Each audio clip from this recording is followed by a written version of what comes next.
Pédagogique, on a coupé la parole ce matin à Christiane, donc peut-être la lui redonner maintenant. Oui. Peut-être essayer d'être aussi synthétique que l'on puisse les uns les autres, parce qu'il fait chaud et l'heure tourne. Oui. Et voilà, il y en a qui n'ont pas encore pris la parole. Ben oui, c'est pas facile. Mais aussi quand même, on y retourne un petit peu pour le côté tradition orale enfantine. Oui, d'accord. Bon, j'en étais restée donc à ma propre formation de collectrice au cours des différents stages, mais ils ont été longuement évoqués par les uns et les autres, donc on va y revenir.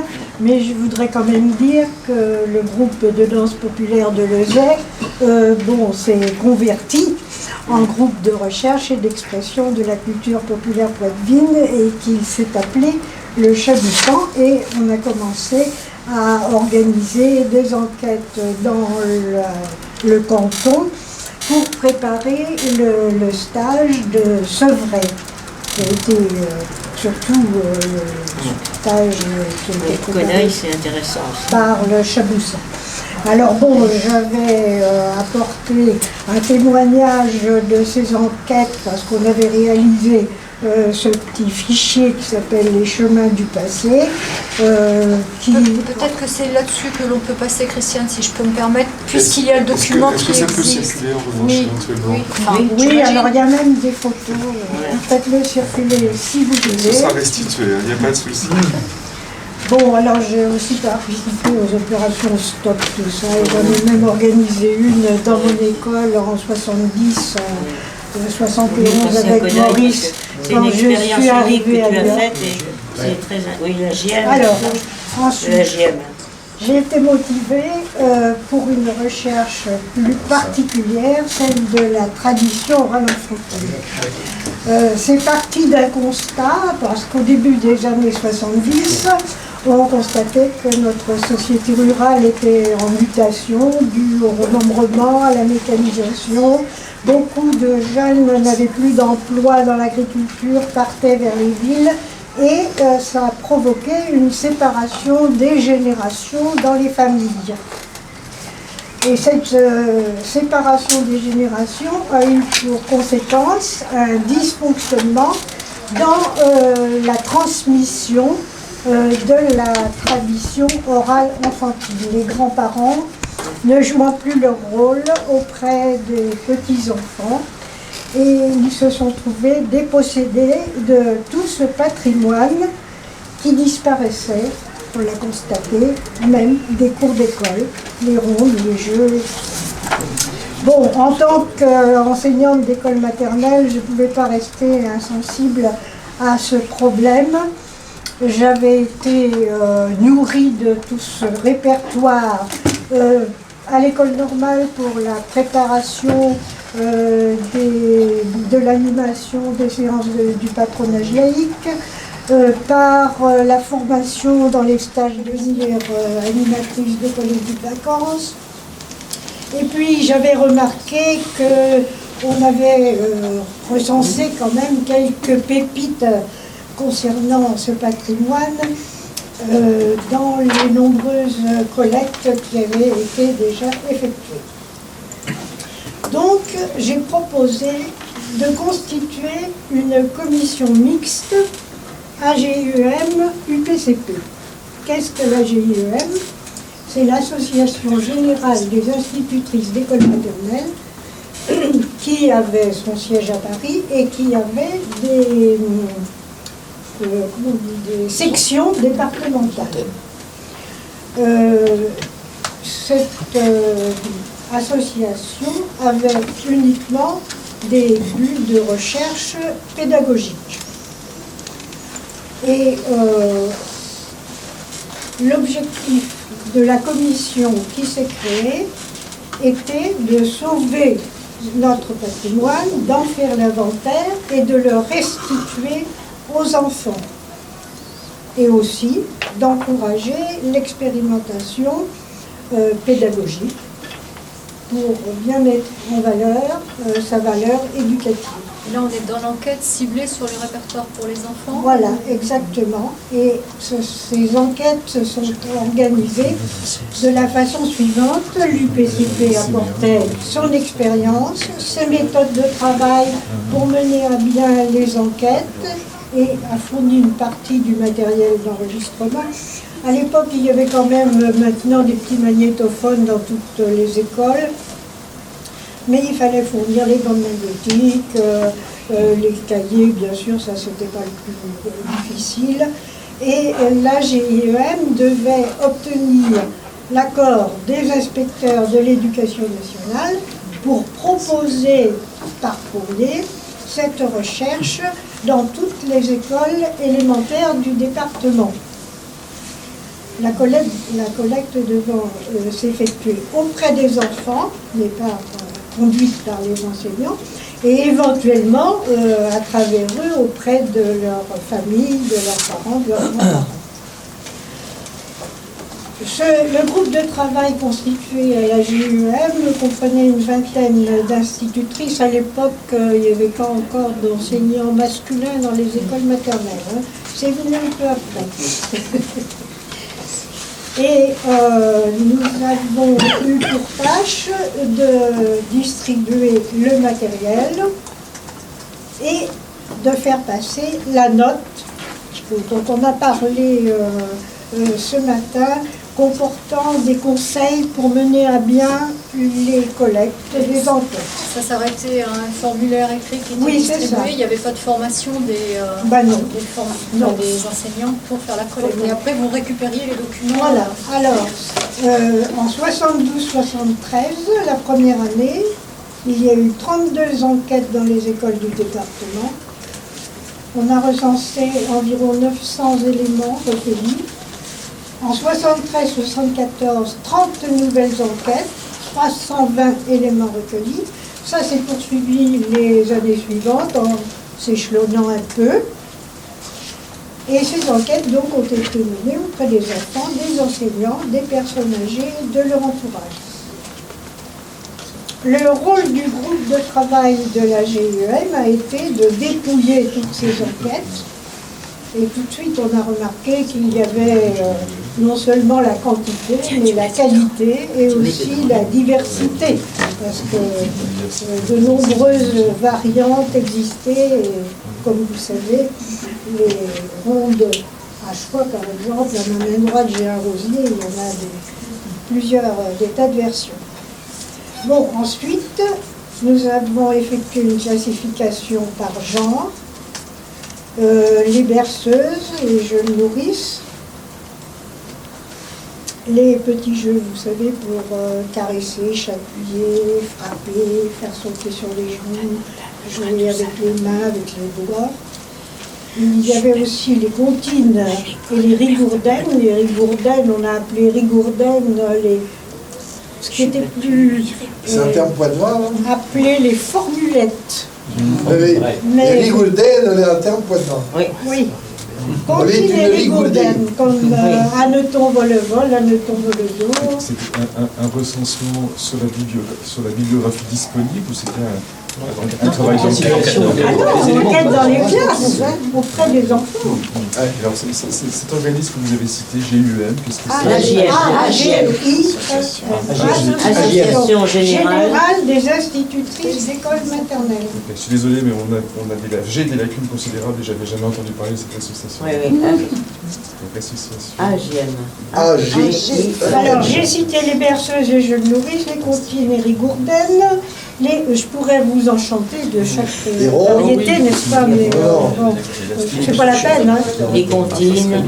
Les rondes, bien sûr, à s'accomplir, à se retourner, les rondes mimées, les rondes avec un ligne au milieu, les rondes avec poursuite, avec jeu de chandelle, Colin Maillard, etc.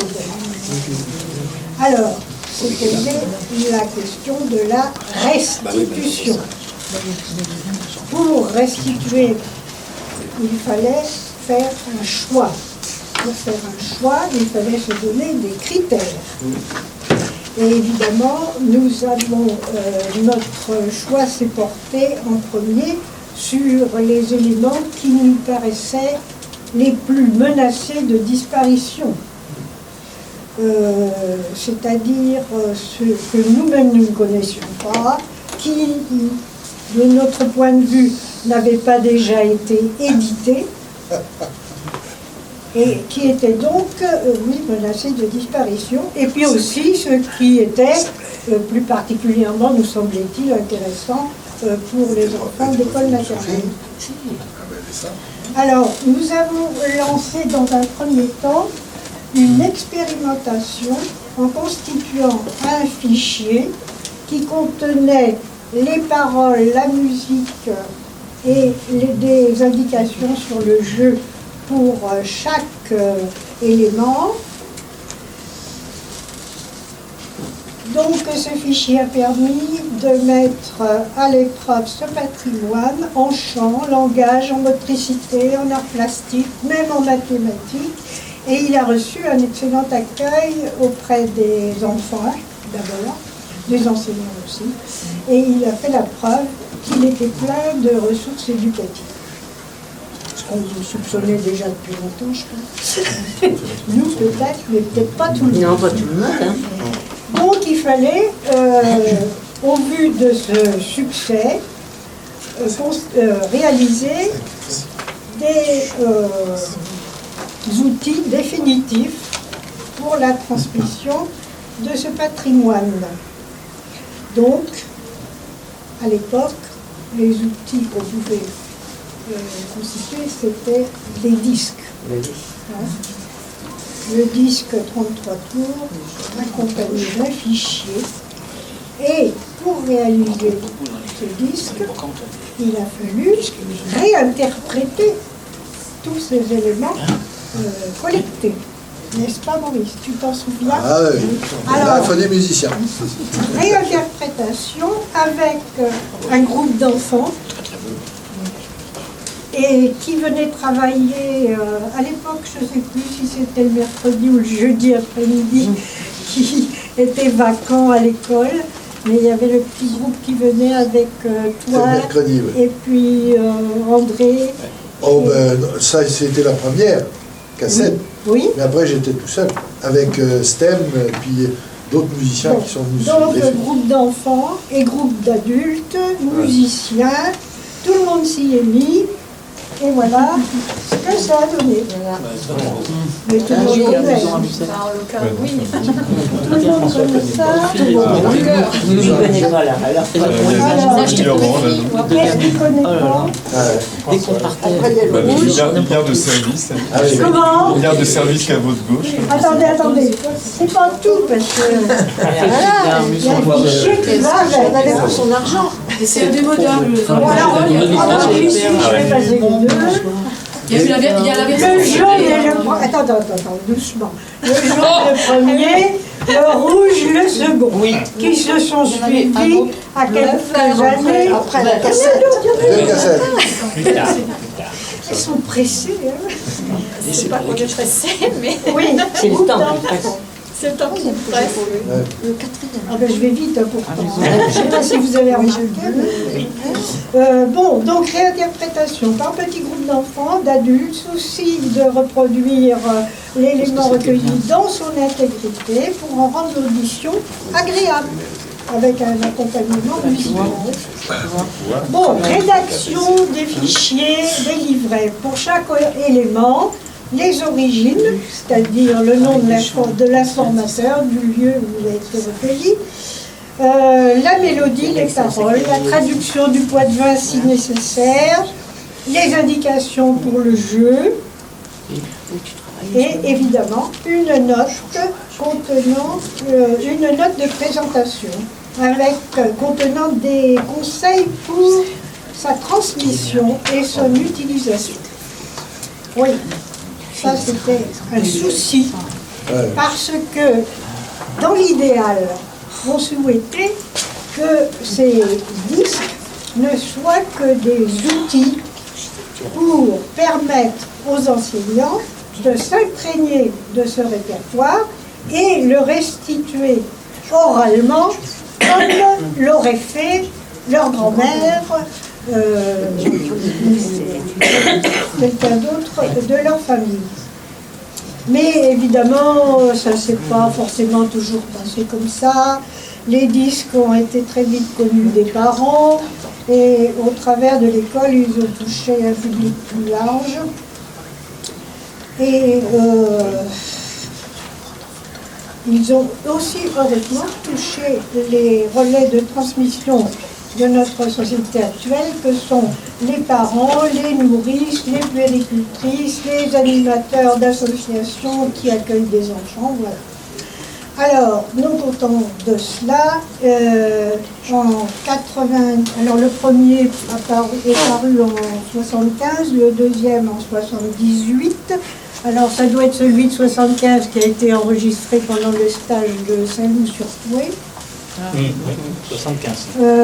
Ensuite, le deuxième en 78 et un troisième est arrivé.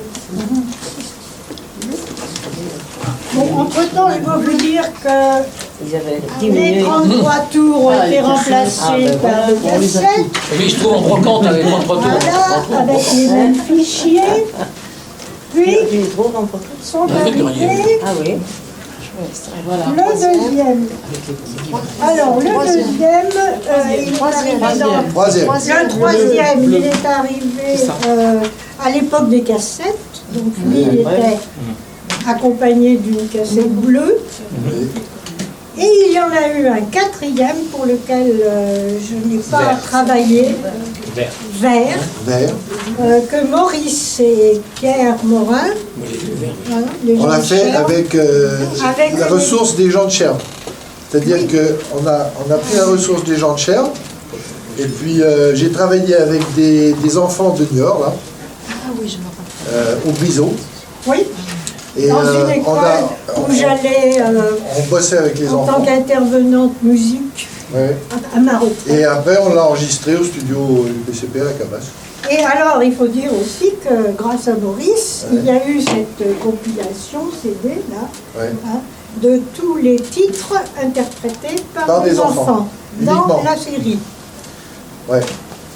Et alors, il faut quand même que je vous dise que si toute cette série a connu un très grand succès quand même auprès des enseignants dans les écoles, il a été très bien vendu par les CDDP et le CRDP qui ont été coéditeurs avec l'UPCP de tout ce matériel.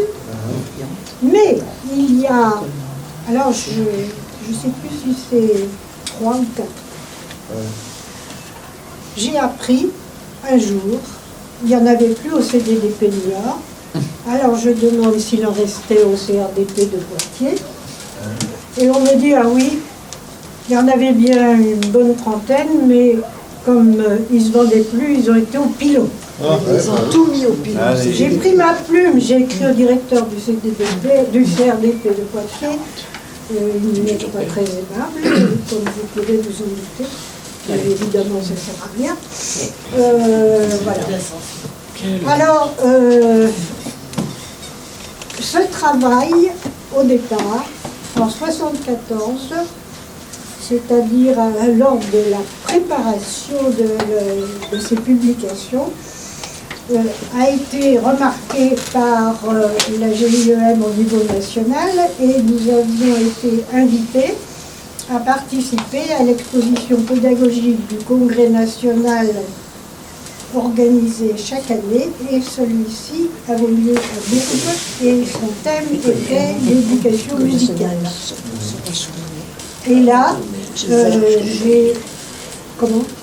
Ah, je croyais que tu voulais dire quelque chose. Non, j'attends que tu... Là, j'ai rencontré quelqu'un qui avait passé une année, un professeur de musique à l'école normale, qui avait passé une année en Hongrie et qui avait rencontré Kodály, compositeur hongrois que chacun connaît, et qui avait, avec les pédagogues du droit, mis au point une pédagogie de l'éducation musicale basée sur la connaissance par l'enfant de sa langue maternelle musicale qu'est-ce que c'était? Eh bien, c'était tout ce patrimoine de chant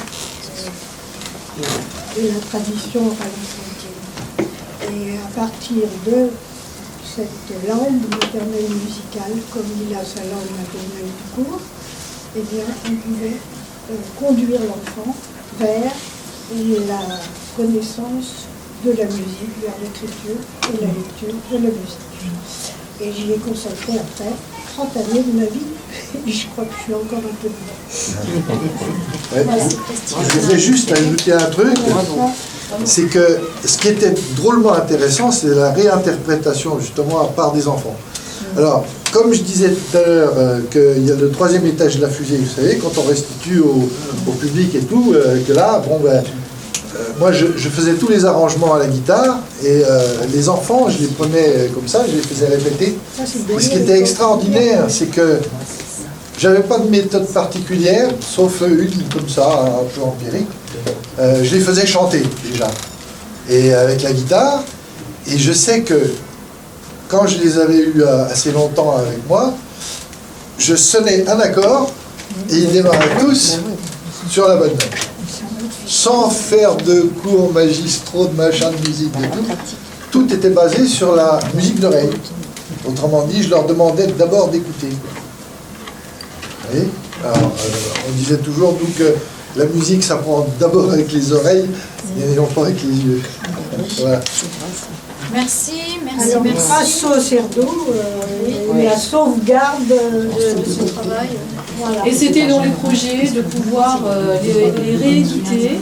Enfin, c'est toujours dans nos projets, si on en a les moyens, parce qu'il y a toujours de la demande et c'est vrai que c'est épuisé depuis très longtemps. Voilà, donc on est en train de réfléchir à compléter d'abord ce travail, puisqu'il y a énormément aussi d'autres éléments à rajouter. Et puis donc de reprendre l'édition de ça. Juste une très courte intervention, c'est juste pour dire qu'il y a eu le travail de réinterprétation qui a été fait et qui a été largement diffusé grâce aux réalisations Amusant et Musette.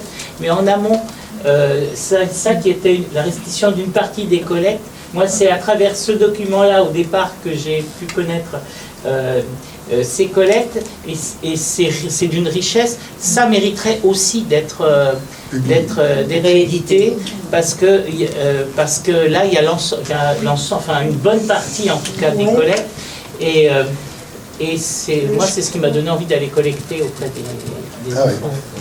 Oui, alors après c'est tout ce répertoire qui a été repris, réécrit pour mettre en évidence des similitudes, par exemple, entre les formules rythmiques ou les formules mélodiques, et pour être intégré à une progression qui peut permettre son utilisation pour l'éducation.